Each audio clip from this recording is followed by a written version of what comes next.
بسم اللہ الرحمن الرحیم والعصر ان الانسان لفی خسر الا الذین آمنوا وعملوا الصالحات وتواصوا بالحق وتواصوا بالصبر۔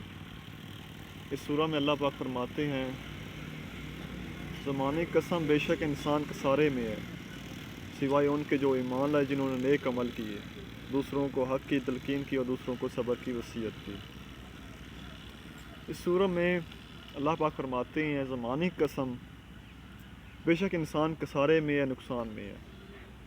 اللہ تعالیٰ کس کے کسارے کی بات کر رہا ہے؟ کون کسارے میں ہے؟ بے شک انسان کسارے میں ہے سوائے ان کے جو ایمان لائے جنہوں نے نیک عمل کیے، دوسروں کو حق کی تلقین کی اور دوسروں کو صبر کی وصیت کی۔ وہ لوگ کسارے میں ہیں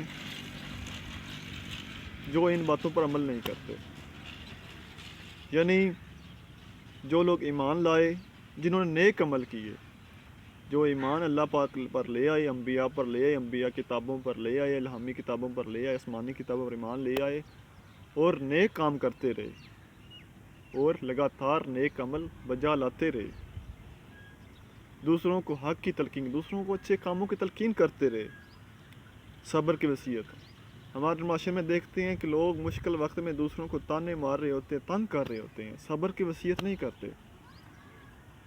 اللہ پاک فرمایا جو مشکل میں دوسروں کو صبر کی وصیت کرتے ہیں، حوصلہ دیتے ہیں، دلاسا دیتے ہیں، وہ لوگ خسارے میں نہیں ہیں، وہ لوگ فائدے میں ہیں، وہ اللہ کے خاص بندے ہیں، وہ اللہ تعالیٰ کی رحمت میں ہیں۔ جو ان باتوں پر عمل نہیں کرتے، جو ایمان لے کر نہیں آتے، جو نیک عمل نہیں کرتے، جو حق دوسروں کو اچھی باتوں کی تلقین نہیں کرتے، جو مشکل میں دوسروں کو صبر کی وصیت نہیں کرتے، دلاسا نہیں دیتے، وہ سب لوگ خسارے میں ہیں، وہ سب لوگ نقصان میں ہیں۔